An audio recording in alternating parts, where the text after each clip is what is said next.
What up, guys? CP the Tool Addict here. Ratchet carnage everywhere here. We've got ratchets torn apart everywhere. Thought it'd be a good time just making a mess. Look at stuff over here, but I thought it'd be a good time. I just was checking some stuff out to show you guys some of the Franken ratchets I've made over the years. You know, this is kind of a collector's item to me. I keep it in the toolbox, but I rarely use it. You know, I'll use the biggest pile of garbage I get before that. I've got old breaker bars that, once again, these things still, you know, the Mac handles, when they're really used, and I think I got some screwdrivers, when these things are really used, these become super smooth. They get nice and worn into your hand. So when they look like this means they're new and they don't ever get used. And I have quite a few tools that are like that. I'll be honest with you. There's tools that I just, you know, there's tools that I use, you know, and then there's tools that I don't use. It is what it is. So anyways, we're here to talk about these ratchets. I wanted to show kind of the difference. Uh-oh, got the dual 80 flying apart here. I wanted to show the difference between, you know, kind of the dual 80 Snap-on. And I have another one over there I could have tore apart that's 3/8, but the dual 80 Snap-on, get that one focused in there. Oh, that works a whole lot better when I got the camera light on my camera. And then I wanted to show the difference between a Mac axis and why I find these axes to be such a great design. And we're going to dive right into this right now. There might be some people out there that don't like the Mac axis ratchets, and that's fine. You're more than welcome to comment in the comment box about it, why you don't think they are. But I can tell you right now, and this is going to piss the Matco guys off, I understand. But the thing about it is that this design right here is not superior to this design or to the dual 80 design, in my opinion. And the biggest reason is that engagement. Engagement is critically, the engagement of why these things have become so strong is because they positively engage into both of these teeth on the Snap-on. And the Mac is this one shoe right here. This one shoe that runs right around here, it hugs this so nicely. Let's see, when you see this move, I mean, it literally moves with the anvil. But this is the shoe right here. And the way it's designed, it even looks symmetrical. I mean, the absolute design of it alone in here is super symmetrical. But it's down on the bottom. I mean, this part there's no teeth right in here. And below that, there's teeth that start and comes up there. It's got an O-ring right there. That's nice and recessed. They really went above and beyond. And now, this is the new ratchet. And granted, this is what they used to have. 36 tooth. This thing was like a caveman club, basically. And I think I used it as a club a couple times. It's a pretty nice ratchet. And like I said, I don't use it a lot because I kind of don't want to ruin it. I don't think you can ever get this handle. This was a discontinued part when I bought it from Mac. And the only reason I bought it from Mac was because it was in a discontinued parts list that I somehow found or got a hold of. So when it comes to ratchets, what I use on a daily basis, these are the ratchets right here that would be my front runners of ratchets that I literally use, would be my daily go-tos. Everything else after that would be, these are pretty much what I go to on a daily basis. The 1/4" roto head Snap-on has been my go-to for some time now. You can see it's she's well used. It's got goop and garbage all over in it. The next one is definitely probably the Matco. I have another Matco. This one is my most used 3/8. And this is another one that I use as much as possible. So, and I don't do a ton of, I like to do electrical diagnostic stuff like that. So when it comes to ratchet stuff, it's more nostalgic for me to buy a ratchet. And it is what it is. I know there's people yelling at the screen right now. Come on, CP, what the hell? You can't be a mechanic and not use a ratchet. Well, I can. I just don't need to do mechanic stuff like that. I mean, change an alternator or something like that. All that stuff is power tool related anymore. I go into a dash to tear stuff out. I'm taking my Milwaukee screw gun. I'm using a 1/4 inch electric ratchet. Ratchets, to me, the only time I would use these specifically is to like break something loose, or tighten it down hand tight if I didn't want to damage it and it was lighter. But most of the times, 9 times out of 10, a 15 millimeter in 1/4 inch, which I carry, is pretty standard. You don't need a 3/8 head. If the only reason you would need a 3/8 head is if you want to run your 1/4 inch sockets on or your 3/8 sockets on a 1/4 inch body. That was kind of the deal. The reason why I bought this was because of that. Because I didn't want to buy, what was it? I didn't want to buy, I needed a ratchet. And I didn't want to buy another 1/2 inch ratchet. That's exactly why I bought this. I remember now.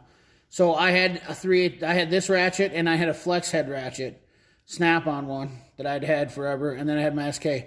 I didn't want to buy a 1/2 inch ratchet. So I said, why can't I just get a 1/2 inch head and put it in the 3/8? And they said they don't make one. And we started looking. Bada bing, bada boom. So this is kind of one of those things right here, guys. You could have a dual purpose ratchet from your dealer if they have those available. For instance, if you wanted a 1/4 inch, 3/8 inch head, you just have to switch it out, depending on what you're using. It's a tip to save money. I mean, definitely you could. You're not going to get that kind of flexibility when you buy any other ratchet from anybody else. The tool truck's the only place where you're going to get that flexibility. You could buy a head kit for pennies on the dollar. I mean, I'm pretty sure when I bought this head kit, it was $1/4 is all I paid for it. So I got 2 ratchets, and I still have the 3/8 head kit, and I paid $1/4. So, and Mac, all their numbers that are 3/8 are XR11PA. So you can see if it was a V number, that would be a 1/2 inch drive. It'd be a VR.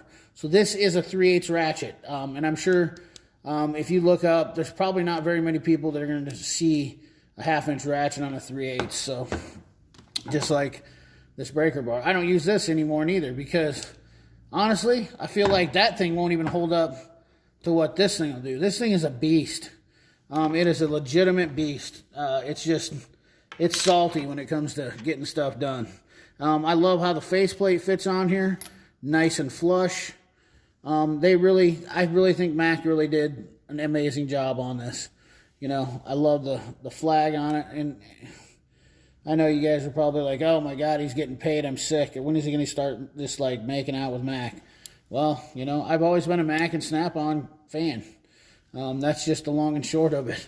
So, but I don't think anybody's ever shown an axis tore down. So I thought I'd give it a shot and show you guys. And now the Matco guys are like, well, what about us? Well, here's the problem. These back teeth don't quite engage like the Snap-on and Mac do.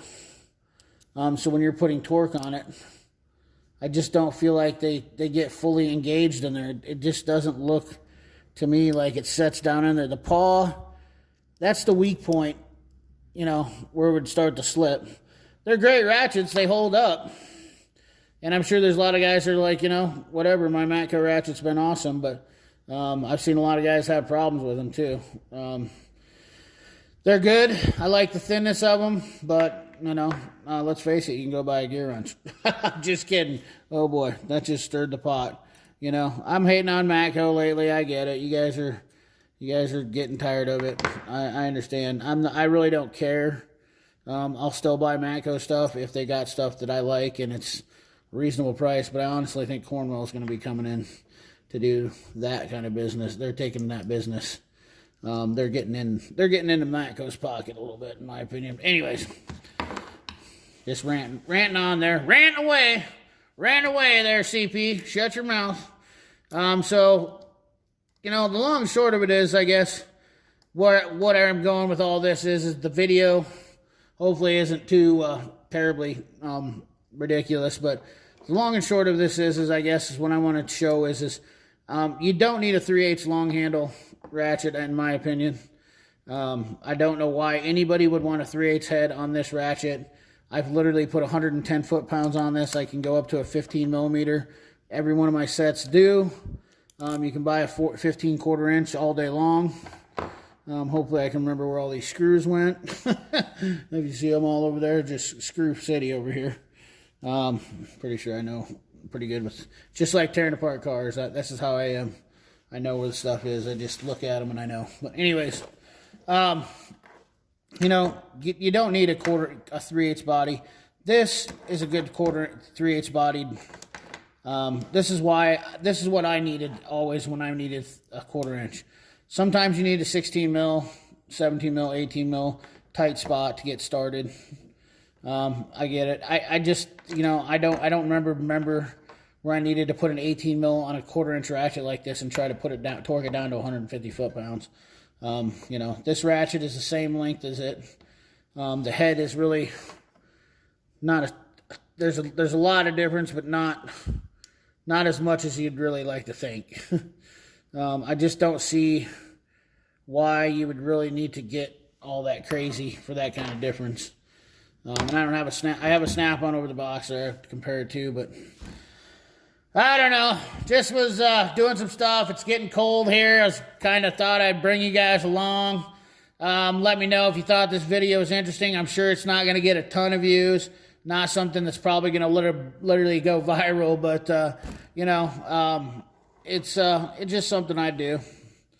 I just thought I'd give you guys a little rundown and let you hear what's going on and see what's going on here. I had the old launch die gun once again today. We've got another victory for it. BMW, the EWS had a code set. We got it all sorted out to what the tech was trying to put in a steering angle reset, and somehow he got the EWS and got it all backwards. And so the launch, I went in and reset everything, and I actually was impressed that the launch had that kind of power. This scan tool is just, it does, you know, for a year now I've had this. This scan tool is really kicking butt. And I'm telling you right now, if you are a personal technician, or if you're working for a shop and you're looking for a scan tool, you know, this is the one to get for you. You don't need to worry about getting anything else. Save yourself money, spend the $700. Get that where you don't have to buy a big $2,500 MT20, the Altel or whatnot. But anyways, guys, thanks for watching. Hope you enjoyed it. Try to have some different stuff here, different content later. Remember, like, comment, share, subscribe. Ring that bell. We'll catch you on the next one. Thanks for watching.